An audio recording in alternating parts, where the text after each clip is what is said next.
এদিকে আসো। আরে তুমি? আচ্ছা দাও আসতেছি। এই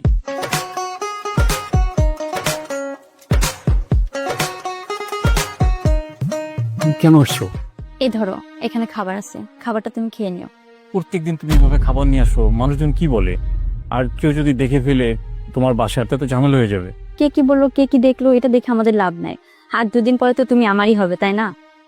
না তার ঠিক আছে, চলে যাও, লোকজন দেখলে কিছু মনে করবে। রাস্তায় দাঁড়িয়ে এত কথা বলা ঠিক হবে না। বিকালে দেখা করো। আচ্ছা ঠিক আছে, আমি বিকেলে দেখা করব।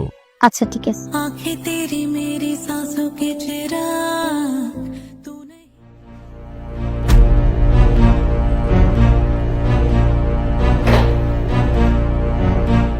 নীলিমা, জি জি বাবা।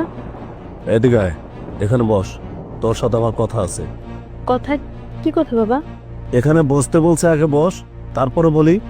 ঠিক আছে বাবা, বসছি। জি বাবা, বলো না। এখন তো তুই যথেষ্ট ম্যাচিওর, অনার্সটা শেষ করলি। আমি তোকে একটা প্রশ্ন করব, আশা করি এই প্রশ্নটার সঠিক উত্তর তুই দিবি। অবশ্যই বাবা, বলো না। কোনো বাবা মা যদি কোনো সন্তানের জন্য কোনো সিদ্ধান্ত গ্রহণ করে, সেই সিদ্ধান্তটা কি সন্তানের জন্য অমঙ্গল হয় না মঙ্গল হয়? অবশ্যই বাবা মা সন্তানের মঙ্গলের জন্যই সিদ্ধান্ত নেয়, অমঙ্গলের জন্য কেন নিবে বাবা? তাহলে তুই বুঝতে পারছিস।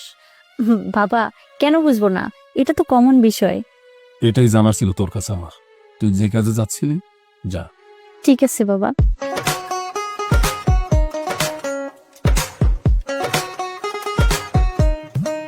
ও, আল্লাহ তুমি বাঁচাইছো।